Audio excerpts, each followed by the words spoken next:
ರೇಣುಕಾಸ್ವಾಮಿಯ ಪ್ರಕರಣವನ್ನೇ ಬುಡುಮೇಲೆ ಮಾಡಿದಂತಹ ವಕೀಲ್ ಸಾಬ್ ಇವರು ಇವತ್ತು ಇವ್ರನ್ನ ಕೇಳುವ ದರ್ಶನ್ಗೆ ಬೇಲ್ ಸಿಗುವಂತಹ ಚಾನ್ಸು ಸಹ ಇದೆ ಅಂತ ಹೇಳಿದ್ದಾರೆ. ಒಮ್ಮೆ ಮಾತಾಡಿಸುವ ಬನ್ನಿ. ನಿನ್ನೆ ತನಿಖಾಧಿಕಾರಿ ಮೇಲೆ ಕೇಸನ್ನು ಉಲ್ಟಾ ಹಾಕಿ 18ನೇ ಆರೋಪಿಯನ್ನಾಗಿ ಮಾಡಿ ಅಂತ ಜಡ್ಜಿಗೆ ಮನವಿಯನ್ನು ಸಲ್ಲಿಸಿದ್ರಿ. ಏನಾಯ್ತು ಸರ್ ಅದು ಕೇಸು? ಇವಾಗ ಯಾರು ಇನ್ವೆಸ್ಟಿಗೇಟಿಂಗ್ ಆಫೀಸರ್ ಈ ತಪ್ಪನ್ನು ಏನ್ ಮಾಡಿದ್ದಾರೆ, ಈ ಕೇಸಲ್ಲಿರೋ ಆರೋಪಿಗಳಿಗಿಂತ ಇದನ್ನ ಆಚೆ ಬರೋದು ಕಷ್ಟ ಆಗುತ್ತೆ.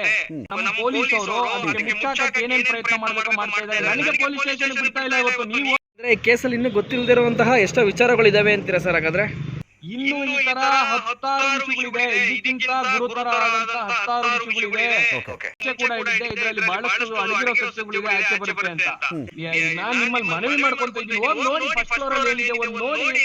ಯಾಕೆ ನಿಮ್ಮನ್ನು ಬಿಡಲ್ಲ? ನಾನು ಹೇಳ್ತಾ ಇದ್ದೀನಿ, ನಿಮ್ಮನ್ನು ಬಿಡಲ್ಲ. ಹಾಗಾದ್ರೆ ಏಂತಕ್ಕೋಸ್ಕರ ಸರ್ ಇಷ್ಟೆಲ್ಲ ಪ್ರಯತ್ನ ಮಾಡ್ತಾ ಇದ್ದಾರೆ ಇವರು? ಕೋರ್ಟ್ನ ದಿಕ್ಕು ತಪ್ಪಿಸಿ ಆರೋಪಿಗಳಿಗೆ ಜೀವಾವಧಿ ಶಿಕ್ಷೆ ತಗೊಳ್ಳೋ ಉದ್ದೇಶದಿಂದ ಈ ಸುಳ್ಳು ಮಾಜರ್ನ ಕ್ರಿಯೇಟ್ ಮಾಡಿದ್ದಾರೆ. ಹಾಗಾಗಿ ಈ ಕೇಸಲ್ಲಿ ಅವರು ಅಫೆನ್ಸ್ ಕ್ರಿಯೇಟ್ ಮಾಡಿದ್ದಾರೆ. ಅವ್ರನ್ನು ಈ ಕೇಸಲ್ಲಿ ಆರೋಪಿ ನಂಬರ್ 18 ಮಾಡಿ ಅನ್ನೋದು ನಮ್ಮ ಕೋರ್ಟಲ್ಲಿ ಮನವಿಯಾಗಿದೆ. ಹಾಗಾದ್ರೆ ನಿಮ್ಮ ಪ್ರಕಾರ ಮಾಜರ್ ನಡೆದಿಲ್ಲ ಅಂತಾನಾ? ನಾವು ಹೇಳ್ತಾ ಇದ್ರಿ ಆ ಜಾಗದಲ್ಲಿ ಇದು ಮಾಜರ್ ನಡೆದೇ ಇಲ್ಲ. ಕಾಮಾಕ್ಷಿಪಾಳ್ಯ ಪೊಲೀಸ್ ಠಾಣೆಯಲ್ಲಿ ಪೊಲೀಸ್ ತನಿಖೆ ಪ್ರಕಾರ ಅವರು ಚಾರ್ಜ್ ಶೀಟ್ ಅಲ್ಲಿ ಸಲ್ಲಿಕೆ ಮಾಡಬೇಕಾದ್ರೆ ಏನಂತ ಚಾರ್ಜ್ ಶೀಟ್ ನ ಸಲ್ಲಿಕೆ ಮಾಡಿದ್ದಾರೆ ಸರ್? ತನಿಖೆಯಲ್ಲಿ ಚಾರ್ಜ್ ಶೀಟ್ ಅಲ್ಲಿ ಕೋರ್ಟ್ಗೆ ಸಲ್ಲಿಕೆ ಮಾಡಿರೋದೇನು ಅಂದ್ರೆ, ಈ 11/6/2024 7 ಆರೋಪಿಗಳನ್ನ ಅರೆಸ್ಟ್ ಮಾಡಿ ಅವ್ರ ಕಡೆಯಿಂದ 8 ಫೋನ್ಗಳನ್ನ ಕಾಮಾಕ್ಷಿಪಾಳ್ಯ ಪೊಲೀಸ್ ಠಾಣೆಯಲ್ಲಿ ರಿಕವರ್ ಮಾಡಿದ್ರಿ ಅನ್ನೋದು ಚಾರ್ಜ್ ಶೀಟ್ ಅಲ್ಲಿ ಇರುವಂತ ಆರೋಪ. ಹಾಗೆ ಮಾಜರ್ ಮಾಡಿ 2 ಮಾಜರ್ ವಿಟ್ನೆಸ್ಗಳನ್ನ ಅದರಲ್ಲಿ ಸೇರಿಸಿ ಒಂದು ಏನ್ ಹೇಳ್ತಾರೆ 2 ಫೋಟೋಗಳು ಕೂಡ ಅವರು ಕೋರ್ಟ್ಗೆ ಹಾಜರು ಮಾಡಿದ್ರು. ಆ ಫೋಟೋ ಪರಿಶೀಲನೆ ಮಾಡಿದಾಗ ನಮ್ಗೆ ತಿಳಿದು ಬಂದಿದ್ದು, ಸೂಕ್ಷ್ಮವಾಗಿ ನೋಡಿದಾಗ ತಿಳಿದಿದ್ದೇನು ಅಂದ್ರೆ, ಸ್ಥಳ ಇದೆ ಕಾಮಾಕ್ಷಿಪಾಳ್ಯದಲ್ಲಿ, ಆ ಫೋನನ್ನ ರಿಕವರ್ ಮಾಡಿದ್ರೆ ಅಂತ ಹೇಳಿದ್ರು. ಆ ಸ್ಪಾಟೇ ಎಲ್ಲ ಬೇರೆ ಅಂತ ನಾವು ಸೂಕ್ಷ್ಮವಾಗಿ ಗಮನಿಸಿದಾಗ ಏನಾಯ್ತು, ಅಲ್ಲಿ ಫ್ಲೋರಿಂಗ್ ಏನಿದೆ ಆ ಫೋಟೋದಲ್ಲಿ ವೆಟ್ರಿಫೈಡ್ ವೈಟ್ ಟೈಲ್ಸ್ ಇದೆ. ನಿಮ್ಮ ಪ್ರಕಾರ ಕಾಮಾಕ್ಷಿಪಾಳ್ಯ ಪೊಲೀಸ್ ಸ್ಟೇಷನ್ ಅಲ್ಲಿ ಆ ತರ ಟೈಲ್ಸ್ ಇಲ್ಲ? ಕಾಮಾಕ್ಷಿಪಾಳ್ಯ ಪೊಲೀಸ್ ಠಾಣೆಯಲ್ಲಿ ಆ ರೀತಿ ಯಾವುದು ವೈಟ್ ವೆಟ್ರಿಫೈಡ್ ಟೈಲ್ಸ್ ಇಲ್ಲ, ಅಲ್ಲಿರೋದು ಗ್ರೇ ಮೊಸಾಕ್ ಟೈಲ್ಸ್ ಇತ್ತು. ಹಾಗಾಗಿ ನಾವು ಕೋರ್ಟ್ಗೆ ಮನವಿ ಮಾಡ್ಕೊಂಡಿದ್ರಿ. ಇಲ್ಲಿ ಏನಂತ ಮನವಿ ಮಾಡ್ಕೊಂಡಿದ್ದೀರಿ ಸರ್ ನೀವು? ಹಾಗಾದ್ರೆ ನಾವು ಹೇಳ್ತಾ ಇದ್ರಿ ಆ ಜಾಗದಲ್ಲಿ ಇದು ಮಾಜರ್ ನಡೆದೇ ಇಲ್ಲ ಕಾಮಾಕ್ಷಿಪಾಳ್ಯ ಪೊಲೀಸ್ ಠಾಣೆಯಲ್ಲಿ. ಪ್ರಾಸಿಕ್ಯೂಷನ್ ಅಂದ್ರೆ ಇನ್ವೆಸ್ಟಿಗೇಟಿಂಗ್ ಆಫೀಸರ್ ಹೇಳ್ತಾ ಇದ್ದಾರೆ ಅಲ್ಲೇ ಮಾಜರ್ ನಡೆದಿರೋದು ಅಂತ. ಹಾಗಾಗಿ ನೀವೇ ಸ್ಥಳ ಪರಿಶೀಲನೆ ಮಾಡಿ ಸತ್ಯಾಸತ್ಯತೆ ಏನು ಅನ್ನೋದು ನೋಡಿ ಅಂತ ಕೋರ್ಟ್ಗೆ ಒಂದು ಅಪ್ಲಿಕೇಶನ್ ಹಾಕೊಂಡಿದ್ದೀರಿ 310 ಅಲ್ಲಿ. ಜಡ್ಜಸ್ ಸ್ಪಾಟ್ಗೆ ಬನ್ನಿ ಅಂತ.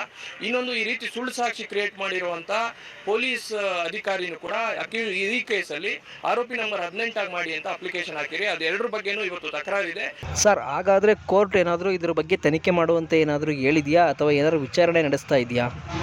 ಹಾಗೆ ಕೋರ್ಟ್ ಕೂಡ ಒಂದು ಆದೇಶ ಮಾಡಿದೆ. ಈ ಮಧ್ಯದಲ್ಲಿ ಅಲ್ಲಿ ಸ್ಥಳದಲ್ಲಿ ಏನೋ ಬದಲಾವಣೆ ಮಾಡೋ ಸಂಭವ ಇರೋದ್ರಿಂದ CCTV ಫುಟೇಜ್ ಅನ್ನ ಸ್ಟೇಷನ್ದು ಪ್ರಿಸರ್ವ್ ಮಾಡಿ ಅಂತ ಆರ್ಡರ್ ಕೂಡ ಆಗಿದೆ. ನಿಜವಾಗ್ಲೂ ನೀವು ಹುಡುಕಿದಾದ್ರೂ ಹೇಗೆ? ಇದು ದರ್ಶನ್ ಅಭಿಮಾನಿಗಳಿಗೆ ದೊಡ್ಡ ಖುಷಿ ವಿಚಾರ ಸರ್ ಇದು. ಇಲ್ಲ, ಲಾಯರ್ ಅಂದಮೇಲೆ ನಮ್ಮ ಕೆಲಸನೇ ಇದು, ನಾವು ಮಾಡಬೇಕಾಗಿತ್ತೆ. ಬಟ್ ಯಾಕೆಂದ್ರೆ ಈ ಕೇಸ್ ವಿಶೇಷವಾಗಿ ತುಂಬಾ ರಾಜ್ಯದ ಜನತೆನೇ ನೋಡ್ತಾ ಇರೋದ್ರಿಂದ ಈ ಪ್ರಕರಣದಲ್ಲಿ ಆಲ್ರೆಡಿ ಕೋರ್ಟ್ಗೆ ಚಾರ್ಜ್ ಶೀಟ್ ಹಾಕಿ 17 ಜನ ಆರೋಪಿಗಳನ್ನ ಈ ಕೇಸಲ್ಲಿ ಸೇರಿಸಿದ್ದಾರೆ. ನಾವು ಏನು ಆರೋಪ ಮಾಡ್ತಾ ಇರೋದು ಅಂದ್ರೆ, ಆ ಸಾಕ್ಷಿ ಯಾವುದು ಮಹಜರ್ ಕೋರ್ಟ್ಗೆ ಹಾಕಿದ್ದಾರೆ ಅದು ಸುಳ್ಳು ಮಹಜರು. ಅಲ್ಲಿ ಕಾಮಾಕ್ಷಿಪಾಳ್ಯಗೆ ನಡೆದಿಲ್ಲ.